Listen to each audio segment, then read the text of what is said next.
Hola a todos, yo soy Javier, espero que estéis bien y que tengáis ganas de escuchar el resumen de una obra que personalmente me encanta. Para mí es la mejor obra de las escritas por Carlos Ruiz Zafón. Yo sé que La sombra del viento tiene mucho más éxito que este, pero este desde luego es que es una novela totalmente redonda, con personajes fantásticos, con tramas que no dejan de dar vueltas, con giros inesperados, con un amor por la literatura que el autor muestra en casi todas las obras, con una descripción preciosa de la ciudad que es Barcelona y ese ambiente gótico que le caracterizan a ciertos barrios. Así que aquí os lo traigo, el resumen por capítulos. Antes de empezar, no olvidéis suscribiros, darle a like y compartir el vídeo para que pueda llegar al máximo número de gente. Y ahora, sin más preámbulo, vamos con ello.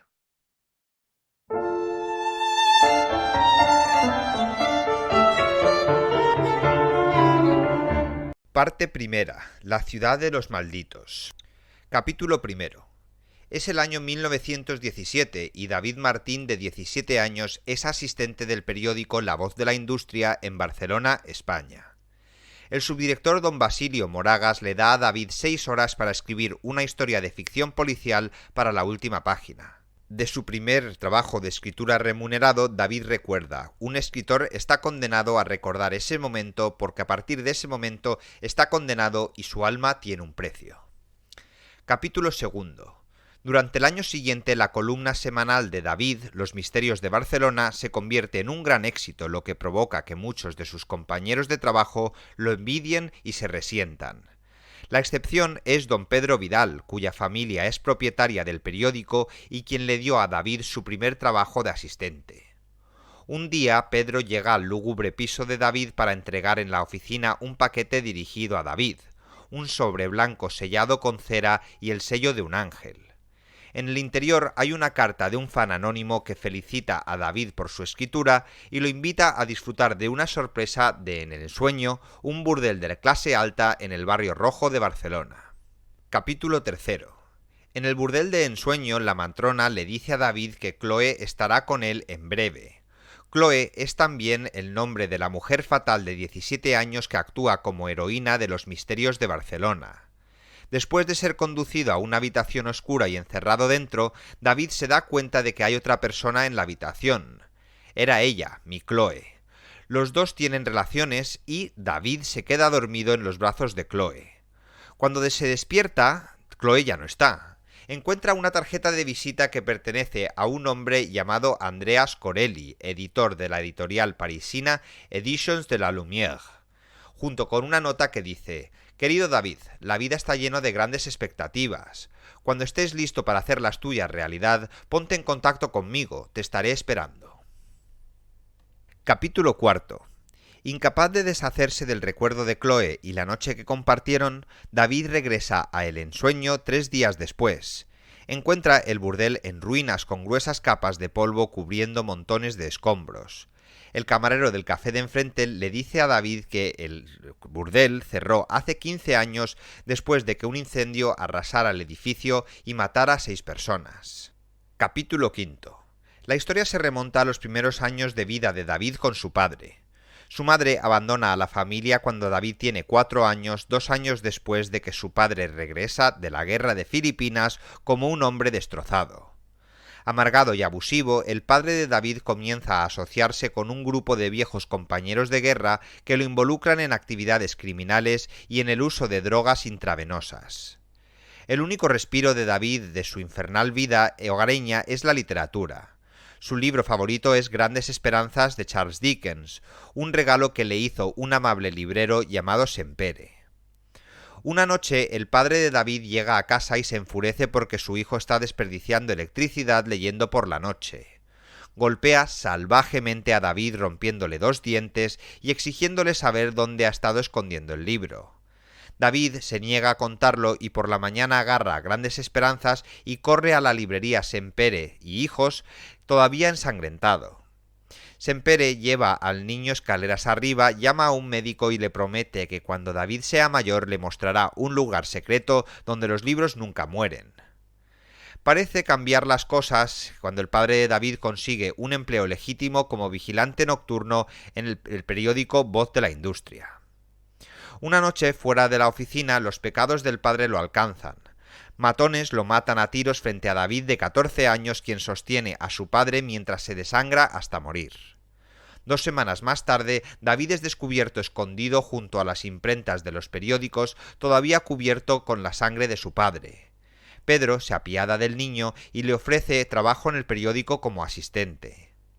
Con el dinero que ha ahorrado de su magro salario, David espera poder comprar finalmente su ejemplar manchado de sangre de Grandes Esperanzas, pero Sempere le dice que lo vendió esa misma mañana. Capítulo 6. A pesar del éxito de los misterios de Barcelona, Pedro ordena despedir a David. Más tarde le explica a David que es un escritor de ficción policial demasiado bueno para trabajar para La Voz de la Industria y promete conectarlo con una editorial. Capítulo 7. Unos meses después de cumplir 20 años, David acepta un contrato con la editorial Barrido y Escobillas para escribir sobre Penny Dreadfuls, un género de literatura barata sobre crimen y terror popular en Europa en ese momento. Bajo el seudónimo de Ignatius Samson, David crea una nueva serie policial llamada Ciudad de los Malditos. Si bien el contrato es lucrativo, el trabajo es extraordinariamente agotador, ya que David se ve obligado a escribir 6,6 páginas al día para mantenerse con las exigencias de sus editores sin escrúpulos. Capítulo 8. Con el dinero que está ganando escribiendo La Ciudad de los Malditos, David decide finalmente mudarse de su destartalado apartamento. Se siente inquietantemente atraído por una sombría casa gótica con una torre en la cima que ha estado abandonada durante 20 años. Al firmar un contrato de alquiler por 10 años, David se sienta en el estudio en lo alto de la torre, rodeado por la sórdida ciudad por todos lados. Todas las noches, desde el anochecer hasta el amanecer, David se entrega de lleno a su trabajo, impulsado por el café y los cigarrillos. Conforme pasan los días, comienza a sufrir fuertes dolores de cabeza y pesadillas recurrentes sobre su trabajo. Pasa un año y David recibe un paquete blanco sellado de la misma insignia del ángel rojo que la misteriosa invitación a El Ensueño. El paquete contiene su vieja copia manchada de sangre de Grandes Esperanzas que Sempere vendió años antes. En la librería de Semperes, David se topa con Cristina Sagnier, asistente de Pedro e hija del chófer de Pedro, Manuel. David lleva mucho tiempo enamorado de Cristina, una criatura de piel pálida y labios bien definidos que era un par de años mayor que él y le había dejado sin aliento.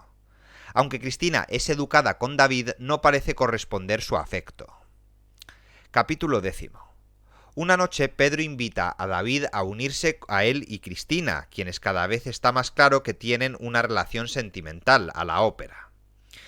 Al quedarse solo unos instantes en el palco de la ópera, David le pregunta a Cristina por qué no quiere ser su amiga. Ella responde porque tú tampoco quieres ser mi amigo, sugiriendo que sabe que él está enamorado de ella. En el cumpleaños número 28 de David, Pedro le organiza una fiesta. Lejos de los demás invitados, Cristina dice que quiere encontrarse con David al día siguiente sin que Pedro lo sepa. Ella lo besa en la mejilla. Capítulo 11. Al día siguiente, en la casa Torre, Cristina le dice a David que Pedro se está torturando con su nueva novela, habiendo escrito y destruido al menos 200 páginas. David dice que tiene un plan para ayudar a Pedro sin que él lo sepa. Capítulo 12. Cada tarde Cristina y David hojean las páginas de Pedro que cuentan la historia multigeneracional de una familia barcelonesa. De hecho, la idea es una que David sugirió inicialmente que Pedro siguiera adelante. Sin embargo, el trabajo en sí está mal ejecutado y David descubre que esencialmente debe reescribir todo el libro él mismo. Cuando Cristina expresa su preocupación de que Pedro sepa que el libro ha sido reescrito y descubra su engaño, David explica: nunca subestimes la vanidad de un escritor, especialmente la de un escritor mediocre. Para mantenerse al día con sus novelas de 1 centavo y con el libro de Pedro, David solo duerme 3 horas por la noche. Sus dolores de cabeza empeoran y se vuelve dependiente de los analgésicos con codeína. Una noche, mientras deambula aturdido por la ciudad, David se desmaya después de ser casi atropellado por un tranvía. Capítulo 13. Mientras David está inconsciente, alguien lo confunde con un indigente y lo entrega a un refugio para personas sin hogar. Obligado por fuerzas extrañas, David sube las escaleras hasta el tejado. Allí, la figura sombría de un hombre se acerca a David asustándolo y casi haciéndolo caer del techo antes de que el hombre lo atrape.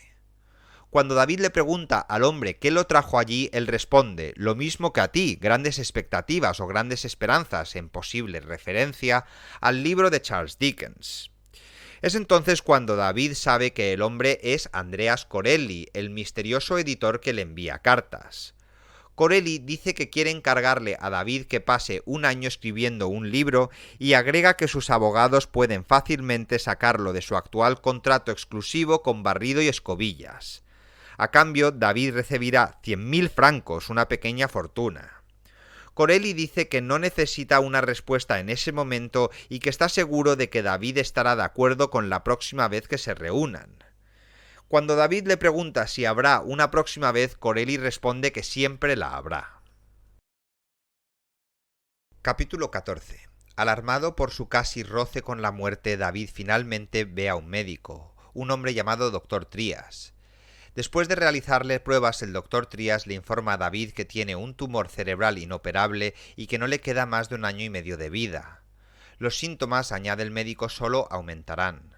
Cuando David le pregunta si todavía podría escribir, el Dr. Trias dice que ni siquiera podrás pensar en escribir. Capítulo 15.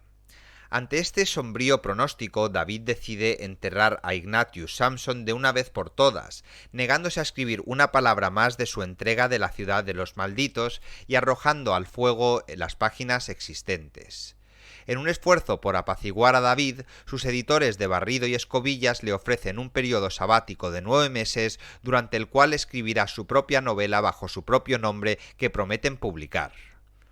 Durante los siguientes 9 meses, David apenas duerme, escribiendo la novela de Pedro durante el día y su propia novela por la noche. Se entera por el asistente de Pedro, Pep, que el padre de Cristina, Manuel, sufrió un aneurisma debilitante y que Cristina está con él en un sanatorio al norte de Barcelona llamado Villa San Antonio. Capítulo 16. David finalmente termina ambas novelas. Su sensación de triunfo disminuye cuando se entera por Pep de que Manuel está muerto. Pep va de camino a recoger a Cristina a la estación de tren, pero David dice que irá con él. Cuando se encuentran, Cristina aún no puede enfrentarse a Pedro y su casa, por lo que van a casa de David. Allí miran fotografías familiares, incluida una en el mar de Cristina a los 7 años, de la mano de un extraño cuyo rostro no se puede ver. A medida que el momento se vuelve más íntimo, Cristina confiesa que se resistió a su atracción por David debido a la deuda que ambos tienen con Pedro. Dice: «Nuestras vidas no nos pertenecen, ni la mía, ni la de mi padre, ni la tuya». David responde: «Todo es de Vidal», a lo que Cristina responde: «Hoy no». Los dos tienen relaciones, aunque David sabe que perderá a Cristina en cuanto termine la noche. Capítulo 17. 9 semanas después, un sinfín de ejemplares del nuevo libro de Pedro Vidal, La Casa de las Cenizas, se alinean en los escaparates de las librerías de Barcelona. Mientras tanto, David lucha por encontrar una copia de su libro, llamada Los Pasos del Cielo, en cualquier librería de la ciudad. En un kiosco, David lee reseña tras reseña proclamando que el libro de Pedro es un clásico. A su vez, solo puede encontrar un puñado de reseñas breves sobre su libro, la más amable de las cuales se refieren a él como una primera novela escrita en un estilo pedestre. En su editorial, David se enfurece al saber que Barrido y Escobillas solo encargaron una tirada de 500 ejemplares. Escobillas dice: «Si tan solo hubieras escrito un libro como el que ha escrito tu amigo Vidal». Cuando Barrido pregunta cuánto pueden esperar la próxima entrega de Ignatius Samson, David dice: «Pueden irse a la mierda». Capítulo 18. Con un abogado intimidante a cuestas, Barrido y Escobillas llegan a la casa de la Torre para informar a David que debe volver a trabajar escribiendo los libros de la ciudad de los condenados dentro de 1 semana o lo encontrarán en incumplimiento de contrato. Al salir, David le dice a Escobillas: «En 1 semana tú y ese idiota tuyo estaréis muertos». En una cena supuestamente de celebración que Pedro y David habían planeado para cuando se publicaran los libros, Pedro dice que tiene dos cosas que necesita desahogarse. La primera es que los hombres que mataron al padre de David lo hicieron por error. Tenían la intención de matar a Pedro, que se había estado acostando con la esposa de un jefe criminal.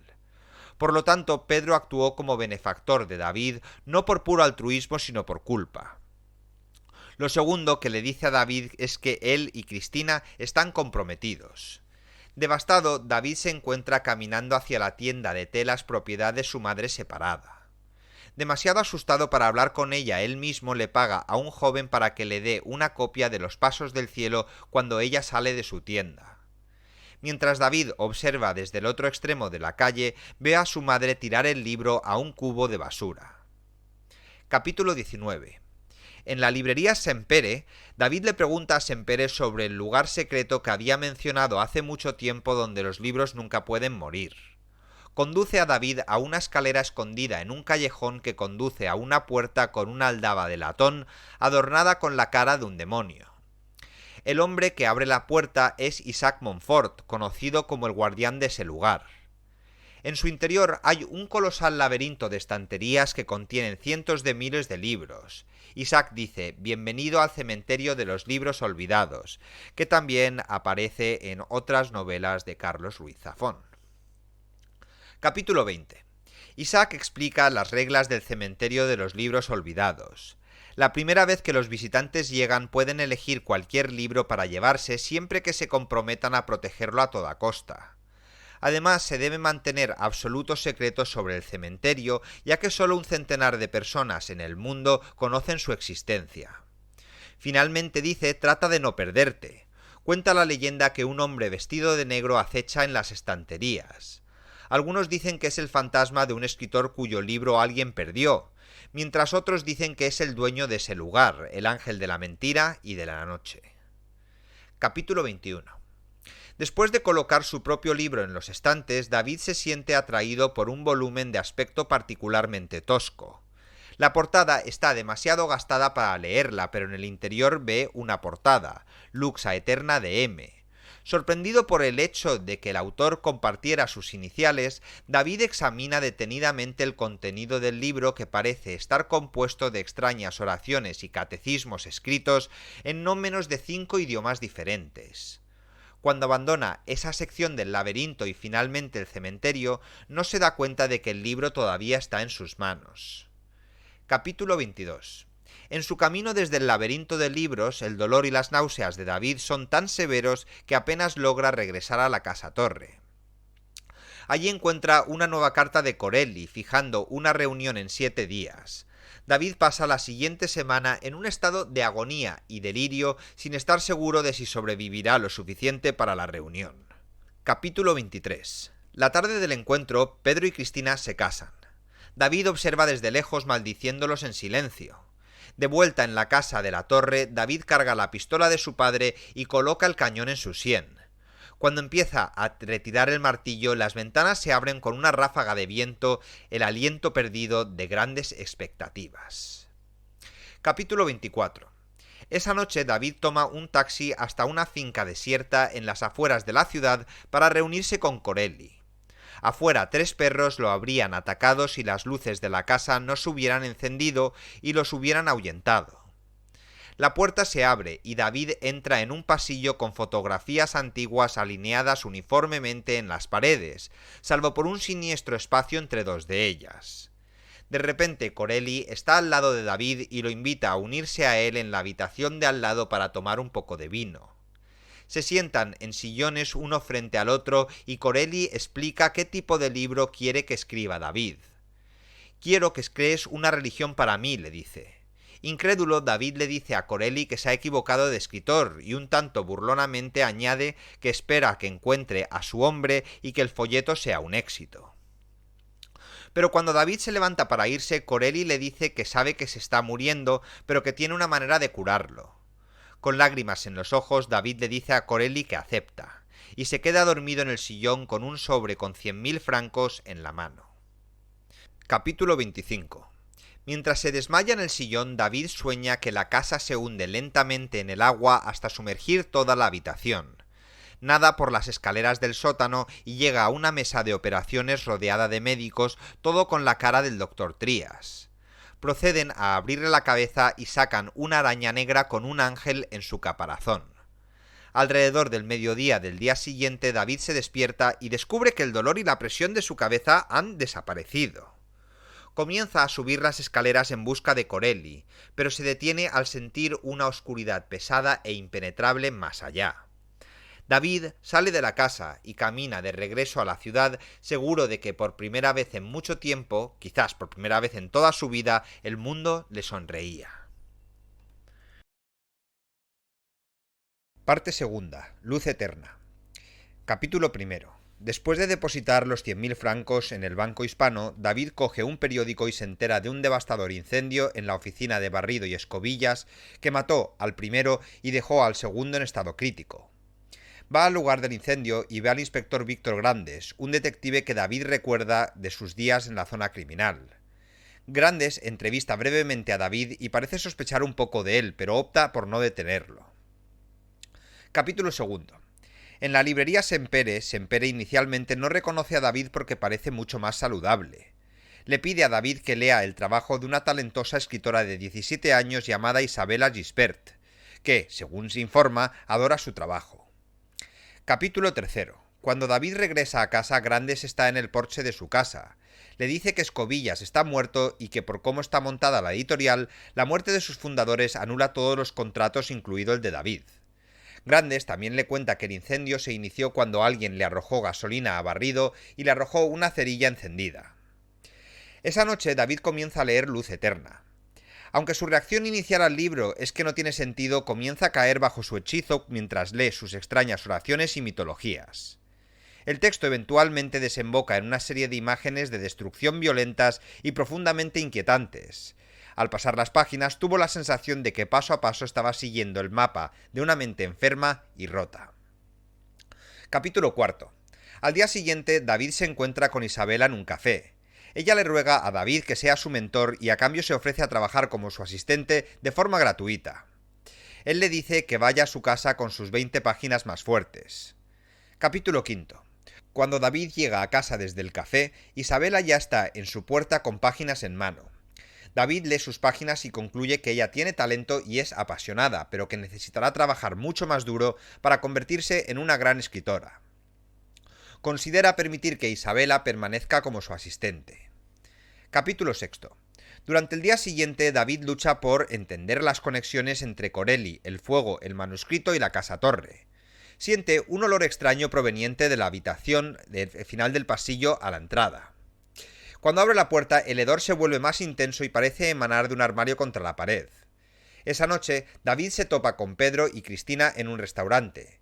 Atormentado por la visión de la pareja ahora casada, David se embarca en una juerga colosal que termina cuando regresa tambaleándose a casa para encontrar a Isabella llorando en la puerta de su casa. Ella dice que su padre la echó de casa y planea cazar a David con una escopeta. Isabella ayuda a un David apenas coherente a entrar en casa y en su cama, recostándose a su lado y ofreciendo nada más que su compañía y su amabilidad. Capítulo 7. Al día siguiente, Isabella ayuda a cuidar a David durante su resaca. A pesar de su amabilidad, David desconfía de dejarla entrar en un mundo oscuro. Antes de ir a cenar con Corelli, David le dice a Isabella que quiere que ella se haya ido cuando él regrese a casa. Capítulo 8. Durante una cena en su mansión, Corelli comienza a dar una conferencia sobre cómo la fe es un mecanismo de supervivencia profundamente arraigado en la necesidad biológica humana de comprender aquello que no se puede explicar o no tiene significado. Cuando David comenta que la actitud de Corelli es bastante cínica para un hombre interesado en los textos sagrados, Corelli responde que es un profesional y que esto es simplemente una propuesta comercial. En este punto, David comienza a preocuparse de que Corelli planee usar su texto para manipular a la gente para que cometa violencia y comience guerras. En términos muy claros, Corelli dice que la única razón detrás del proyecto por la que David debe preocuparse es el hecho de que quiere vivir. Me ayudarás porque quieres vivir y no te importa el precio o las consecuencias, le dice. Capítulo 9. Esa noche, desde el estudio de su torre, David ve a Isabella durmiendo en un callejón. Cuando dos hombres se acercan a ella, David corre escaleras abajo y encuentra a Isabela con un cuchillo en la garganta y la falda levantada. Con un tubo de metal gigante en la mano, amenaza a los asaltantes, quien finalmente dejaron a Isabela. Capítulo 10. Al día siguiente, David va a la tienda del padre de Isabela enfadado porque él la echó y puso en peligro su vida. Resulta que su padre, Don Odón, es un hombre dulce que no dijo nada sobre echarla ni amenazar a David con una escopeta. De hecho, considerando lo peligrosa que se ha vuelto Barcelona, ya que dos trabajadores fueron brutalmente golpeados la noche anterior, está feliz que Isabela se quede con un hombre responsable con un empleo remunerado y legal. David promete dejar que Isabela se quede y cuidarla al menos por unos días. Capítulo 11. En la biblioteca, David comienza en serio su investigación sobre religión y mitología. Llega a una serie de conclusiones que se une a la mayoría de las religiones. La primera es que la existencia terrenal siempre fue percibida como un rito de iniciación temporal que instaba a uno a aceptar dócilmente su suerte y las reglas de la tribu. La segunda es que si bien las doctrinas religiosas en sí son bastante ridículas y bien intencionadas, la burocracia que se desarrolla a su alrededor conduce a la beligerancia y la conquista. Capítulo 12. David es convocado a una reunión dominical con Corelli en lo alto de una gran torre de exposiciones. Corelli le aconseja que deje leer a intelectuales y lea el material original, específicamente la Biblia, ya que es su libro favorito. También discuten las fábulas que Corelli cree nos enseñan que los seres humanos aprenden y absorben ideas y conceptos a través de narrativas, a través de historias, no a través de lecciones o discursos teóricos. Finalmente, Corelli le indica a David que escriba el comienzo de una historia y le entrega en su próxima reunión dentro de 2 o 3 semanas. Capítulo 13.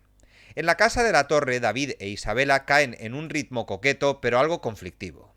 David quiere encontrarle un novio a Isabela, pero Isabela insiste en que solo le gustan los hombres de la edad de David. Capítulo 14. El mejor lugar para que David encuentre una versión buena y legible de la Biblia es la librería de Gustavo Barceló. Debido a las conexiones de Barceló con editoriales de toda Europa, David también preguntó anteriormente qué podía descubrir sobre Corelli. Según Pere Coligny, un amigo de Barceló en París, la editorial de Corelli cerró en 1914. Se dice que el propio Corelli murió poco después a causa de una mortal mordedura de serpiente. Coligny odia a Corelli porque robó uno de sus autores para escribir un texto religioso. En un ataque de locura, el autor prendió fuego al manuscrito junto con él mismo. Aunque sabe que se da por muerto a Corelli, Coligny le aconsejó a Barceló que se mantenga alejado de él. Capítulo 15. Cuando David regresa a casa, Isabela está en la habitación maloliente al final del pasillo. Allí encuentra cajas con cartas, documentos y fotografías del anterior propietario de la casa, cuyo nombre es Diego Marlaska, un hombre con las mismas iniciales que David y el autor de Luz Eterna. Muchas de las fotografías presentan a una famosa actriz de la juventud de David, Irene Sabino. En una foto, Irene está en una fiesta lujosa y al fondo, para inmersa sorpresa y consternación de David, puede ver a Corelli de pie en lo alto de una escalera. Capítulo 16. 24 horas antes de su próximo encuentro con Corelli, David todavía no ha escrito ni una palabra. Después de revisar su montón de notas sobre la Biblia, se siente frente a su máquina y empieza a escribir. Capítulo 17. Después de leer las 10 páginas de David, Corelli las considera extrañas pero interesantes. Está particularmente intrigado por la decisión de David de utilizar un Mesías guerrero en lugar de uno pacífico. David responde que la decisión tiene sus raíces en la biología humana. Después de la reunión, David dice que en la narración que estaba seguro de haberle dicho exactamente lo que quería escuchar. Se dijo a sí mismo que cualquier cosa que le diera tiempo para descubrir en qué se había metido, valdría la pena intentarlo. Capítulo 18. David comienza a investigar todas las extrañas circunstancias que rodean su situación, empezando por Diego Marlaska y la casa en la torre. En el registro de la propiedad se entera a través de un abogado llamado Soponcio Varela que los familiares supervivientes de Marlaska vendieron la casa tras su muerte. Soponcio murió en 1919, pero su hijo Sebastián Valera sigue vivo y ejerciendo la abogacía.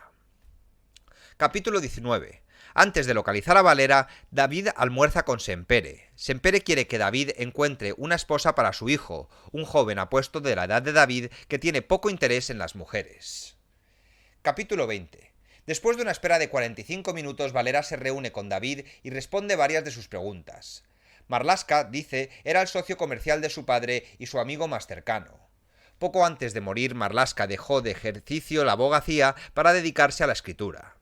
Se hizo amigo de Irene, lo que hizo que Alicia, la esposa de Marlaska, creyera que Irene y su marido tenían una aventura, por lo que lo abandonó. Marlaska se mudó a la Casa Torre, enloqueció y se ahogó un año después. Al salir, David engaña a la secretaria de Valera, Margarita, para que le dé la dirección de Alicia. Capítulo 21. En la casa de la Torre, Isabela usa uno de los vestidos de Irene en un intento de parecer mayor y más sofisticada para David. Discuten e Isabela, aunque desconoce los detalles del acuerdo, le pide a David que deje de trabajar para Corelli, porque el proyecto obviamente lo asusta.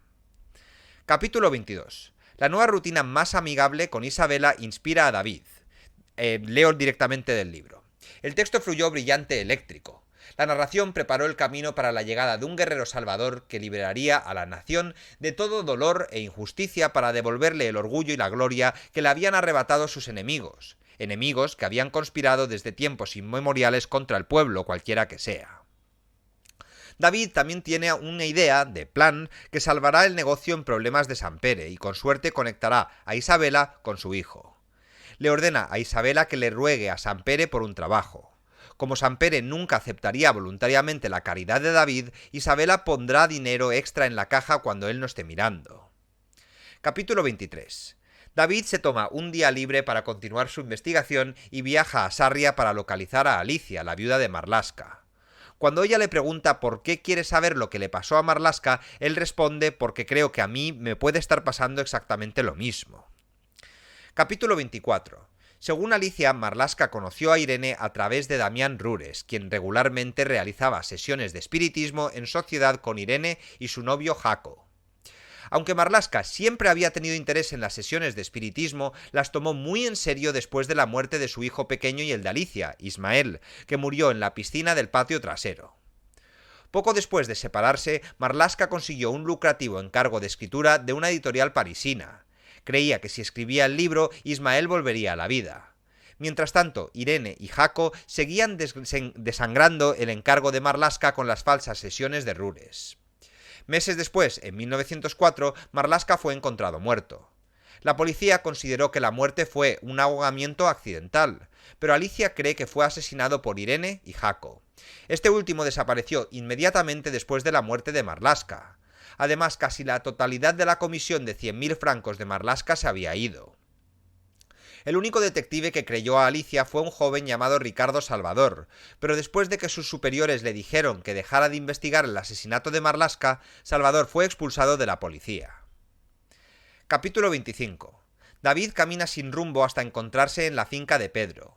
Ve a Cristina saludarlo desde su ventana, pero él sigue pasando y señala. Trata de odiarla, pero no pude encontrar la fuerza. De vuelta en la Casa Torre, Isabela dice que consiguió el trabajo y que el hijo de Sampere la miró fijamente todo el día. Capítulo 26. En una reunión en un cementerio, Corelli le dice a David que el trabajo es excelente.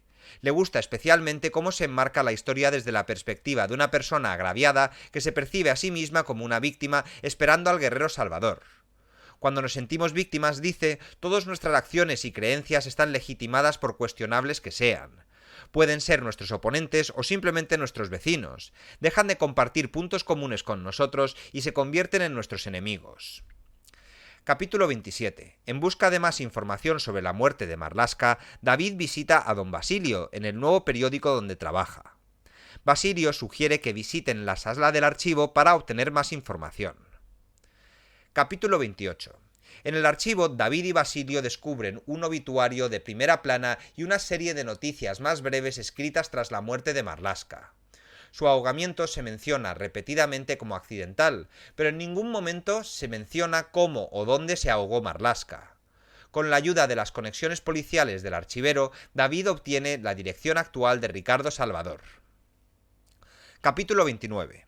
Salvador vive en un decadente distrito de burdeles donde se desarrollan muchas de las historias de David sobre la ciudad de los malditos. David encuentra la puerta principal abierta, pero cuando entra al apartamento, Salvador le apunta con una pistola en la nuca. Cuando David pregunta por Diego Marlaska, Salvador dice: «Me pregunto si no será mejor volarte la cabeza ahora mismo». Salvador explica que a pesar de morir ahogado, Marlaska era campeón de natación. Además, fue encontrado en un depósito de agua que en el momento del ahogamiento tenía tan solo 60 centímetros de profundidad. Según el informe suprimido de la autopsia, Marlaska había sido quemado vivo y ya estaba muerto cuando el agua llegó a sus pulmones. Al igual que Alicia, Salvador cree que Jaco lo mató con Irene como cómplice. Cuando David pregunta por qué se mantuvo todo esto en secreto, Salvador dice que el bufete de abogados no quería manchar su reputación con rumores de que su ex socio se asociaba con ocultistas asesinos. Con algunos sobornos considerables, la policía estuvo feliz de hacerlo. Dice: con el abogado muerto y enterrado, era hora de pasar página y poner todos nuestros esfuerzos en perseguir a los anarquistas hambrientos y a los maestros de ideología sospechosa. David le pide a Salvador una fotografía de Marlaska y Salvador saca de una caja. David pregunta si puede quedársela y Salvador duda, pero luego acepta. Capítulo 30. En la librería Sempere, David le dice al joven Sempere que Isabela es una buena cristiana que lo ama en secreto, aunque ninguna de estas cosas es cierta. Capítulo 31. En la casa de la torre, David miente y le dice a Isabela que el joven Sempere está enamorado de ella. Aunque ella no siente lo mismo, David le dice a Isabela que le dé una oportunidad en caso de que le invite a salir. Capítulo 32. David localiza una tienda de prestidigitación que pertenece a Damien Rures, uno de los espiritualistas que realizó sesiones de espiritismo con Irene y Jaco. Rures descarta las teorías de Salvador como absurda. Cuando David acusa a Rures de aprovecharse de un hombre afligido mediante sesiones espiritistas falsas, Rures niega haberlo hecho. Afirma que una vez que Marlaska empezó a perder la cabeza, Rures le admitió que las sesiones no eran más que palabrería y se negó a seguir realizándolas para él. Rures añade que Marlaska creía que un espíritu o parásito lo había infectado. Como Rures se negó a alimentar más sus ilusiones ocultas, Irene llevó a Marlaska con una mujer conocida como la bruja del Somorrostro para que le ayudara a protegerlo de alguien, posiblemente Corelli. Finalmente, David pregunta a Rures qué sabe sobre la frase luz eterna. Yo lo estoy llamando luz eterna todo el tiempo, pero la palabra que se utiliza en el libro es lux aeterna, que es la traducción latina. Rures dice que es el nombre de un panfleto ocultista que usaban en las sesiones, un poema sobre la muerte sobre los 7 nombres del Hijo de la Mañana, portador de luz, Lucifer. Capítulo 33. Después de salir del taller de prestidigitación, David se da cuenta de que el inspector Grandes lo sigue. Grandes le advierte que no debe jugar a los detectives y él hace saber que sus superiores son amigos cercanos de Valera. También le cuenta a David que Cristina intentó suicidarse con una sobredosis de láudano. Con la mente y el espíritu destrozados al escuchar esta noticia, David se siente tentado a contarle todo a Grandes. Señala: lo habría hecho si hubiera sabido por dónde empezar. En la casa torre, David se encuentra a Isabela dormida en su cama con la puerta abierta. Mientras la cubre con un chal para evitar que se resfríe, descubre un fajo de cartas escondidas debajo de su colchón. Todas son cartas de Cristina que Isabela ocultó a David. Entre lágrimas, Isabela dice que lo hizo para protegerlo, pero David la echa de casa y luego sale por la puerta bajo la lluvia. Capítulo 34. Para dejar de pensar en Cristina, David camina hacia el cementerio de San Gervasio, donde está enterrado Marlaska. Espera acceder a la bóveda familiar e inspeccionar el cuerpo en la tumba.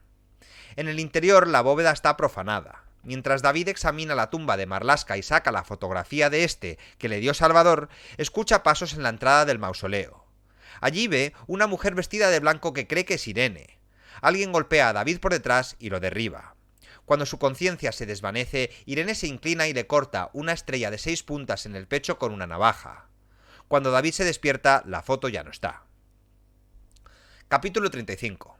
De vuelta en la casa torre, David lee una de las cartas de Cristina de hace 2 semanas. En ella admite que no ama a Pedro y que su corazón está vacío. También le pide a David que perdone a Pedro. Más tarde, esa noche, Grandes hace que 2 de sus matones más malos, Marcos y Castelo, golpeen la puerta de David. Sin decirles por qué, lo llevan a comisaría y a una sala de interrogatorios. Allí Grandes cuenta que poco a poco después de la visita de David a Roures, el hombre fue encontrado muerto, atado a una silla con un alambre de púas sobre un charco de sangre, con los ojos y la lengua cortados con unas tijeras. En ese momento llega Valera y dice que el interrogatorio ha terminado. Después de que Valera lo lleva a casa, David le agradece. Él le dice no me lo agradezcas, entregándole un sobre blanco de Corelli. La carta en su interior programa una nueva reunión ese viernes. David quema la carta y susurra vete al infierno. Capítulo 36. Poco antes del amanecer del día siguiente, David toma un tranvía hasta Sarria para ver a Alicia, pero su casa está vacía. Dentro de la habitación de Ismael, David encuentra un crucifijo en 3 lugares y una paloma muerta con una aguja atravesada en el corazón. Abajo, David ve una figura oscura con un cuchillo y la oye reír maliciosamente. Corre hacia el área de la piscina y tropieza con la salida. Con su rostro ahora directamente sobre la línea de flotación, ve el cadáver de Alicia en el fondo de la piscina. David no deja de correr hasta llegar a la carretera principal. Capítulo 37. De vuelta en la casa de la torre, David, tembloroso y delirante, se vuelve en mantas y agarra la pistola cargada de su padre. Falta media hora para su encuentro con Corelli. David se resigna a perdérselo y se queda dormido. En medio de la noche, David se despierta aterrorizado cuando alguien llama a la puerta. Es Cristina empapada por la lluvia afuera. Se abraza y David dice bienvenida a casa. Capítulo 38. Cristina le dice a David que Isabela vino a verla y le explicó todo. Además, Pedro la dejó no con ira sino con tristeza porque se da cuenta de que ella nunca lo amará y que se casó con él en agradecimiento para pagar la deuda que sentía que tenía. David la seca y se quedan dormidos abrazados. Capítulo 39. Por la mañana, David promete abandonar el proyecto de Corelli, pero no se atreve a quemar el manuscrito. La gente normal trae niños al mundo, nosotros los novelistas traemos libros. David recibe una carta cordial de Corelli que no revela ninguna mala voluntad por la cita perdida. David y Cristina deciden abandonar Barcelona para siempre y dar un paseo más para despedirse de la ciudad. Capítulo 40. Después de caminar durante horas por la ciudad, llegan a la librería Sempere y David dice este es el lugar donde encontré casi todas las cosas buenas de su vida y no quiere decir adiós. En casa, después de que David y Cristina tengan relaciones, Cristina insiste en leer su libro argumentando que la única manera de conocer verdaderamente a su autor es a través del rastro de tinta que deja. David se niega rotundamente. Capítulo 41. Al amanecer, David va a la estación de tren y compra 2 billetes a la 1 para París. Cuando regresa a casa, la puerta principal está abierta y Cristina no está por ningún lado. En su estudio huele un leve olor a fósforo y encuentra 2 cerillas quemadas en el suelo. Luego nota que el listón de la carpeta del manuscrito está desatado y comprende que ella se había ido y que esas breves horas que habían compartido no fueron más que un espejismo. Mientras David contempla el suicidio, Isabela llama a la puerta. Ella le dice a David que Sempere está muerto.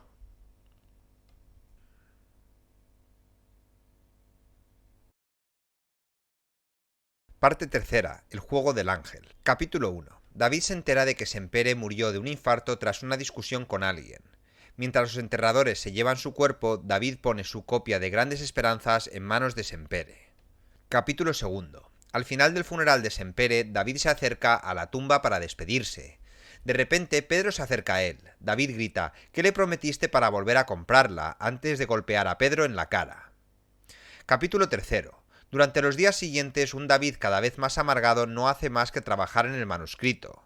Las páginas fluyeron de él sin pensamiento ni medida, con nada más que el deseo de hechizar o envenenar corazones y mentes. Capítulo 4. David se entera por Isabela que la persona que discutió con Sempere antes de morir era una anciana que insistía en comprar Los Pasos del Cielo, la novela de David. Sabiendo que los libros tienen alma y deseoso de proteger la de David, Sempere se negó. Mientras tanto, David se entera de Barceló que Pedro que cree que Cristina se escapó con él, lo que significa que la suposición de David de que Cristina regresó con Pedro es falsa. Capítulo 5. Mientras recorre la ciudad en busca de Cristina, David entra en el Hotel España donde Pedro solía tener un nido de amor. Ahí se encuentra con Corelli, que luce igual que siempre excepto que ya no lleva el broche de ángel que normalmente lleva prendido en su etiqueta. David dice que el libro estará terminado en 2 semanas. En la ópera, David se encuentra con Pep, quien le menciona cuánto extrañaba a Cristina a su padre en los días previos a su desaparición. En ese momento, David sabe que ella ha regresado al sanatorio de Villa San Antonio. Capítulo 6. Al salir de la ópera, David ve a grandes. Para evitarlo, David se esconde en un hotel barato para pasar la noche hasta que pueda tomar el próximo tren hacia el norte, a Villa San Antonio. Capítulo 7. En un pueblo al norte de Barcelona, David encuentra la Villa San Antonio. Cuando exige ver a Cristina, un hombre llamado Doctor San Juan le pregunta: ¿Es usted el escritor? El Doctor San Juan no sabe qué le pasa a Cristina, pero cree que la presencia de David puede ayudar. Cuando David entra en su habitación, Cristina está atada a una silla con vendas que le cubren los brazos desde las muñecas hasta los codos. David la abraza, le acaricia la mejilla y hace preguntas, pero Cristina permanece en estado de catatonia con la vista perdida. Capítulo 8. David regresa a la ciudad y reserva una habitación de hotel. Esa noche, en el comedor, el doctor San Juan se acerca y le explica que Cristina fue encontrada hace 4 semanas tirada sobre la tumba de su padre. El médico dice que de vez en cuando recuperaba la conciencia y cuando lo hacía hablaba de David. También cree que hay algo dentro de ella que intenta destruirla. Al día siguiente David regresa, pero el estado de Cristina no ha cambiado. Cuando le pregunta qué debe hacer cuando no esté en el sanatorio, el doctor San Juan dice que escriba algo para ella. Capítulo 9. Esa noche David escribe la historia sobre la imagen de Cristina con el extraño en el lago, repentinamente envalentonado por el poder curativo de la literatura. Durante 4 días escribe por las noches y al día siguiente le lee las páginas a Cristina. Al 5.º día Cristina finalmente está consciente y emocionada de ver a David, pero su cerebro todavía está invadido por la confusión. Esa noche David es despertado en su hotel por el doctor San Juan, quien dice que debe ir al sanatorio de inmediato. Allí encuentra a Cristina con cortes por todo el cuerpo y sangre por todos lados. A David le repite: no le dejé entrar. Después de pasar la noche sedada, Cristina se despierta en un estado mucho más lúcido. Ella le dice a David que debe destruir el libro. Cuando David dice que solo es una fábula, Cristina dice: no me mientas, lo he leído, David. Al menos lo suficiente para saber que tienes que destruirlo. Las cerillas gastadas le pertenecían, pero antes de que pudiera prender fuego al manuscrito, alguien con ojos de lobo la golpeó hasta dejarla inconsciente. Cuando David duda de esta historia y continúa insistiendo en la inocuidad del manuscrito, Cristina le susurra cobarde y entra en un frenesí de gritos. Capítulo 10. Atormentado por las palabras de Cristina y su cobarde respuesta, David promete sacar a Cristina del sanatorio. Cuando regresa a la habitación, la ventana está abierta y hay huellas de sangre que salen. Sigue las huellas hasta un lago helado. Cristina está parada en el centro. David comienza a correr hacia ella, pero ya es demasiado tarde. Antes de que el hielo se rompa y ella caiga helada, Cristina sonríe y le dice: te amo. Capítulo 11. Preocupado que los médicos le consideren responsable, David corre a la estación de tren para esconderse de las autoridades en un vagón hasta que el tren parta. Después de un largo viaje, regresa a Barcelona el día del encuentro previsto con Corelli. Arriba, en su estudio junto al manuscrito y las cerillas gastadas, David encuentra el broche del ángel perdido de Corelli. Agarra la pistola de su padre y se dirige a la reunión. Capítulo 12. En la mansión, David se encuentra lo que parece ser Corelli sentado en la oscuridad. Sin embargo, cuando le dispara a Corelli, descubre que no es más que un muñeco de madera lleno de arena. Abajo ve la mesa de operaciones de su sueño junto con otros muñecos que comparten la imagen del mayordomo y el chofer de Corelli. David también encuentra un último muñeco sin terminar con la mitad de su cara modelada según él mismo. Arriba, el muñeco de Corelli ya no está. Ya no hay espacio entre las fotografías del pasillo, más bien hay una fotografía de Cristina y un Corelli sonriente abrazándola. Capítulo 13. De regreso a la ciudad, David acude a la oficina de Valera en un estado de confusión y pánico, pero Valera ya está en casa. A punta de pistola obliga a la secretaria Margarita a llamar a Valera, quien jura que nunca ha conocido a Corelli. Simplemente aceptó un pago por adelantado de Corelli de forma anónima a cambio de liberar a David de la cárcel, en caso de que fuera arrestado. David amenaza con matar a Margarita si Valera no revisa los registros de su padre en su casa y encuentra todos los pagos u otros elementos del libro mayor relacionados con Marlaska en el momento de su muerte. Capítulo 14. David llega a casa de Valera y lo encuentra muerto en su estudio, con sangre brotando de sus ojos y un libro de contabilidad frente a él. En el libro, David encuentra una serie de pagos de la herencia de Marlaska a varias personas, entre ellas Irene, Jaco y el taller de canteros Sanabria y hijos. También hay una nota sobre un intercambio físico de dinero en efectivo realizado cerca de la playa de Bogatel, el supuesto hogar de la bruja del Somorrostro. Antes de dirigirse a Sanabria, David ve una serie de fotos del padre de Valera parado frente a un bufete de abogados junto a un hombre que claramente es su socio, Diego Marlaska. David se da cuenta en ese momento de que el hombre que conoce como Ricardo Salvador es en realidad Diego Marlaska y además no ha envejecido en 25 años. Capítulo 15. David toma un tranvía hasta el cementerio del Callejón, donde se ubica el taller del cantero Sanabria. En su interior encuentra una efigie de piedra realizada a su imagen con la inscripción David Martín 1900 a 1930. En ese momento llega un niño pequeño que conduce a David por el barrio de Somorrostro hasta un domicilio blanco. Capítulo 16. En el interior, una anciana esbelta explica a quien la gente llama la bruja del Somorrostro es a su madre apuñalada en el cuello en 1905 por Marlaska. La mujer también insiste en que su madre no tenía poderes sobrenaturales, pero la gente la llamaba hechicera porque podía ver en ellos lo que ellos mismos se negaban a ver. Según la anciana, Marlaska se acercó a la bruja porque había entregado su vida a una sombra. A pesar de saber que el ritual es falso, la bruja le contó a Marlaska una leyenda que decía que si encontrara un alma pura que aceptara ser sacrificada para salvarlo, podría disfrazar con ella su propio corazón negro y la muerte, que no puede ver, pasaría de largo. Cuando David pregunta por la ubicación del alma que salvó a Marlaska, su comportamiento cambia de repente. Ella dice, quizás el alma atrapada sea tuya. Luego desata un pañuelo alrededor del cuello para revelar una cicatriz alrededor de su garganta, junto con su identidad como la verdadera bruja de Somorrostro. Cuando David se va, ve el reflejo de la mujer en un espejo, lo que revela que es una bruja jorobada. Capítulo 17. Al amanecer, David regresa a la casa torre y encuentra la cerradura delantera quemada con ácido y la puerta al final del pasillo entreabierta. Antes de que pueda investigar más, Grandes entra y lo arresta. Capítulo 18. En una sala de interrogatorios, David dice que ya no sabe cuál es la verdad. Grandes le dice la verdad es lo que duele. Durante las siguientes 2 horas, David le cuenta a Grandes prácticamente todos los detalles relatados en el libro hasta ese momento. Lo único que omite es que afirma que cuando llegó al lago en las afueras de Villa San Antonio, todo lo que vio fueron huellas de sangre. Después de escuchar toda la historia de David en silencio, Grandes, confundido y enfadado, dice que la única razón por la que David está allí es porque se cree que fue la última persona que vio a Cristina, y Pedro y su familia están pagando generosamente para asegurarse que la encuentren.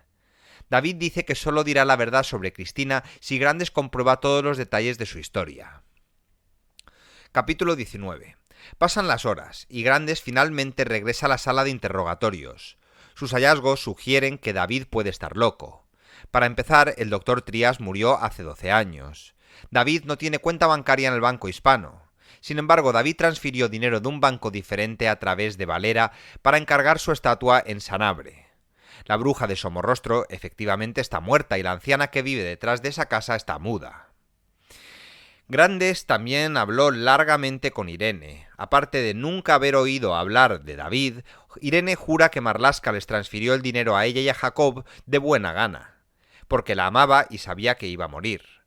Jacob se quedó con Irene hasta que se le acabó el dinero. Él la abandonó y se dice que murió de alcoholismo.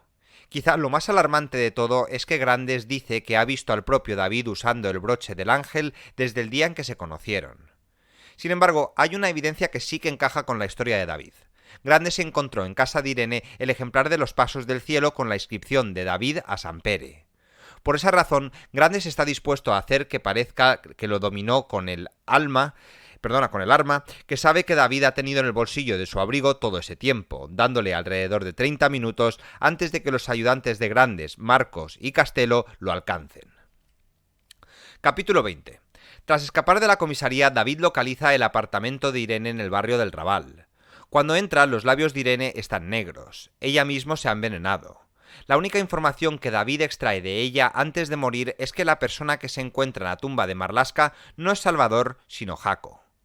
Llegan Marcos y Castelo y están a momentos de derribar la puerta. David agarra los pasos del cielo e intenta escapar a un piso inferior a través de una ventana de vidrio. David logra matar tanto a Marcos como a Castelo y escapar. Capítulo 21. David toma un taxi hasta la casa de Pedro cubierto de heridas por cristales rotos.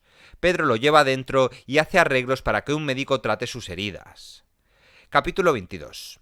Cuando David vuelve en sí, escucha a Pedro decirle a Grandes que no ha visto a David. Después de que Grandes se fuera, Pedro le dice a David que el plan de Grandes desde el principio era matar a David. Consideró matarlo en la comisaría, pero lo dejó ir para que Marcos y Castelo lo mataran en la calle por resistirse al arresto. Cuando Pedro pregunta por Cristina, David miente y dice que ella está viva y esperando en París la llegada de David. Pedro le da dinero a David y uno de sus autos y él hace arreglos para que un capitán del barco le lleve a Francia. Cuando David está a punto de subir al auto, se da cuenta de que dejó su arma. Regresa a la casa justo a tiempo para ver a Pedro suicidarse con él. Capítulo 23. Poco después de alejarse de la casa de Pedro, David se da cuenta de que Grandes lo sigue. Se produce una persecución en coche que termina con un accidente. Mientras David logra abordar un barco elevado lleno de sacerdotes, Grandes logra también subir al auto antes de embarcar. Después de que los sacerdotes se bajan en la siguiente parada, Grandes saca un sobre con dinero en efectivo y dice que la cabeza de David vale 15.000 pesetas para el padre de Pedro. Grandes dispara a la cerradura de la puerta y le dice a David que salte. Cuando David se niega, Grandes le dispara a David en el pecho e intenta empujarlo. David toma desventaja y aplasta la tráquea de Grandes, lo que hace que el detective no pueda responder a David cuando le pregunta dónde está Marlaska, suponiendo que lo sepa. Mientras tanto, la bala que atravesó el pecho de David quedó alojada en su ejemplar de los Pasos del Cielo.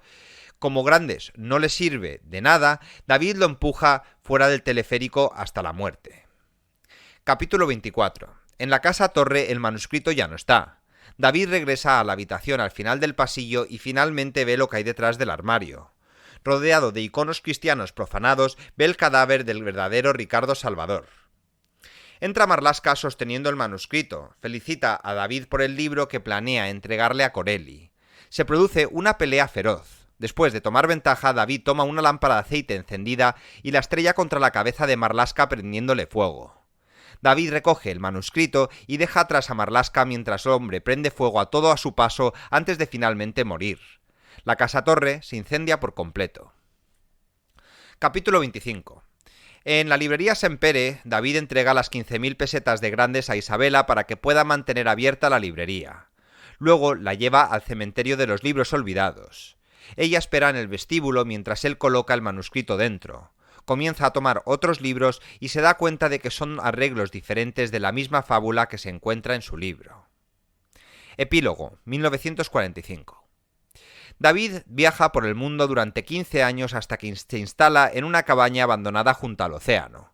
Allí encuentra un montón de periódicos desechados que detallan las atrocidades de la Guerra Civil Española, el Holocausto y la Segunda Guerra Mundial. Señala que sus páginas le trajeron historias de guerra del mundo en llamas que él había soñado para el jefe. Ahora tiene una dirección fija. David le envía una carta a Isabela. Cuando le llega la respuesta, la carta es de su marido, Sempere. Explica que Isabela dio a luz un hijo, Daniel, pero murió de cólera hacia el final de la Guerra Española. Adjunta a la carta hay una segunda nota escrita por Isabela en su lecho de muerte para expresar su gratitud por haber conocido a David. Un día, David ve a Corelli acercarse con Cristina, de 7 años, la misma imagen capturada en la misteriosa fotografía con el extraño. Corelli dice: «He decidido devolverte lo que más amaste, lo que te robé. He decidido que por una vez caminarás en mis zapatos y sentirás lo que yo siento. No envejecerás ni un solo día y verás crecer a Cristina. Te volverás a enamorar de ella y un día la verás morir en tus brazos. Esa es mi bendición y mi venganza».